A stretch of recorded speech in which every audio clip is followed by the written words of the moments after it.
Hey boys, it's HarmNone. Today we're going to be going over the highest top speed vehicles in Grand Theft Auto Online. Now in this video I am just going to go ahead and say there are going to be quite a few of these that are going to be on the expanded and enhanced edition only. However, some of the cars on this list are available on all platforms. And actually as we go up the list higher and higher, closer to number 1 and 2, there are going to be some vehicles that are available on all platforms that are the fastest top speed vehicles in the entire game. Before we get into this, guys, leave a like if you enjoy it, dislike if you don't, of course. Subscribe to my channel if you guys are new, and let's go ahead and get into number 10.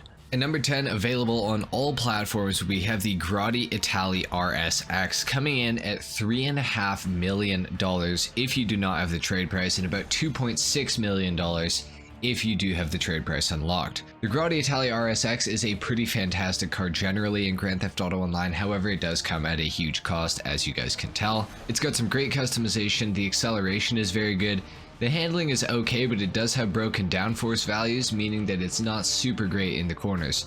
However, the reason that it's on this list is because of its pretty high top speed of 135 miles per hour, which is a very nice place to start. Obviously that's a very fast top speed in GTA Online, and like I said at the start, this vehicle is available on every single platform, so that is pretty awesome. Now with that being said, let's move on to number 9. At number 9 we have the Ocelot Pariah. I'm sure somebody saw this coming on this list. It is at number 9 and it goes for $1,420,000. The Pariah is regarded as one of the fastest sports cars in Grand Theft Auto Online, probably 3rd or 4th when it comes to circuit racing. It's got some great customization, the acceleration is very good as you could probably tell. The handling is where it kind of struggles a tiny bit. It's not the worst car ever, it's definitely far from the worst, but the handling is definitely its biggest drawback. However, its top speed is very high, of course, which is why it's on this list.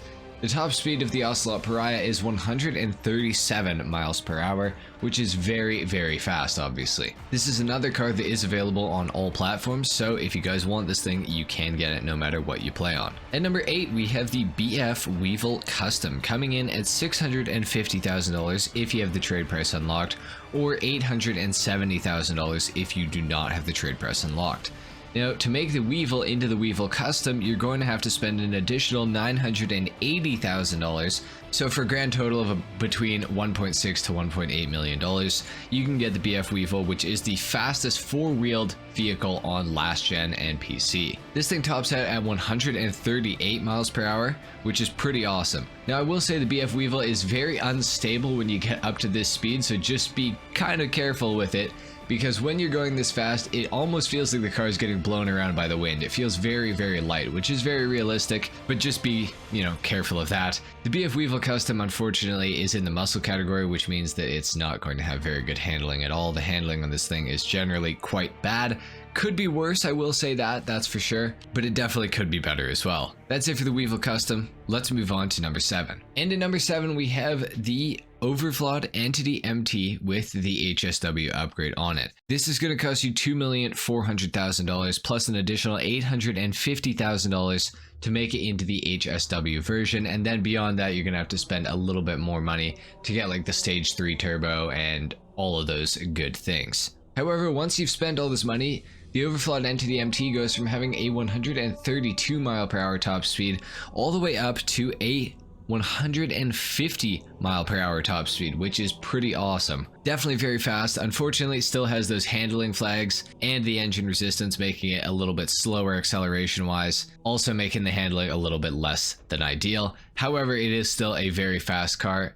Very high top speed, overall very good. At number 6, we have the Principe Devastate HSW coming in at $1.8 million plus an additional $1.1 million for the HSW upgrade, and then beyond that, like I said, with the Overflawed Entity MT, you're gonna have to do a couple more little upgrades here and there to get the absolute most performance out of it. Now, the Devastate, I will say, is now much faster than the Entity MT HSW. The Devastate itself tops out at about 133 miles per hour on last gen, but of course with the HSW upgrade, it's going to top out at about 151 to 152 miles per hour, so it's pretty darn fast. Devastate is definitely a great car for racing. I would recommend this one, largely due to its high top speed, but the handling isn't too bad on this thing either, and the acceleration is also quite good. However, the car is very long, so on tracks with like maybe sharper corners and stuff, I would kind of avoid using the Devastate if you can. At number 5, we have the Karin S95 HSW, coming in at $2 million, or free if you migrate from last gen to current gen consoles. The HSW upgrade for this thing is an additional $525,000, and this will get you a top speed of 155, which is pretty insane. That's like a 3 mph jump from 6th to 5th, so that is pretty awesome. The Karin S95 is a great car overall. It's got some good customization options. Pretty decent handling, could be better for sure. The acceleration is also quite nice. Overall, very good vehicle with a very high top speed, of course. At number 4, we have the Benefactor Sterling GT HSW, coming in at $975,000 for the car and an additional $900,000 for the HSW upgrade, which is going to turn this thing into a very high top speed vehicle, topping out at 156 mph, so pretty darn fast. In addition to this, with the HSW upgrade, you get a few more customization options that you can do to the Sterling GT, as well as some exclusive liveries, which is pretty cool. The Sterling GT is a great car by itself, and with the HSW upgrade, it just makes a great car even greater. And a fun fact, this is actually the second fastest sports classic vehicle in Grand Theft Auto Online now, with the HSW upgrade, so that is pretty awesome. And at number 3, we have the Declasse Vigoro ZX HSW, coming in at $1,900,000 plus an additional $550,000 for the HSW upgrade. So overall, not a super expensive car, and it is the fastest 4-wheeled vehicle in all of Grand Theft Auto Online top speed wise, so that's pretty awesome. The Declasse Vigoro ZX HSW, when it's fully maxed out, will top out at a whopping 157.5 mph. So this thing is extremely fast in a straight line. If you need to get from Los Santos to Paleto Bay in a hurry, this is the best car to do it in for sure. The Vigoro ZX HSW is in the muscle category, and even on last gen without HSW, it still has a very good top speed. On top of this, it's also got pretty decent handling, and the acceleration is quite good as well. The customization is awesome, and it's based off the new Camaro, so I think this is a pretty awesome car. Definitely one that I would recommend picking up. Now moving on to number 2, we have a vehicle that is available on every single platform. This is of course the Western Reaver, coming in at $1.9 million, and there is no HSW upgrade necessary for this vehicle. However, how this thing gets its insane top speed is via a wheelie glitch. Now this is not hard to do, you're not going to get banned for doing it, anything like that. What you simply do is get on a Western Reaver, upgrade it the most that you can, and wheelie, and go in a straight line. And when you do this, the vehicle will top out at 163 mph, making it the second fastest land vehicle in all of Grand Theft Auto Online, by a pretty good margin. It's 6 mph faster than the Vigoro ZX in a straight line, so that is pretty crazy. Now unfortunately, once you drop out of your wheelie, this speed will bleed pretty quickly. However, you just wheelie again when you get to another straightaway, and you will pick up speed yet again. Overall, the Western Reaver is a great bike. It's got some good customization, and it is one of the fastest bikes for circuit racing in Grand Theft Auto Online as well. So pick this thing up if you guys are interested. And at number 1, we have the Western Gargoyle, coming in at $120,000. By far the cheapest vehicle on this entire list, by far, and has the absolute best top speed. This thing tops out at 171 mph, making it extremely fast.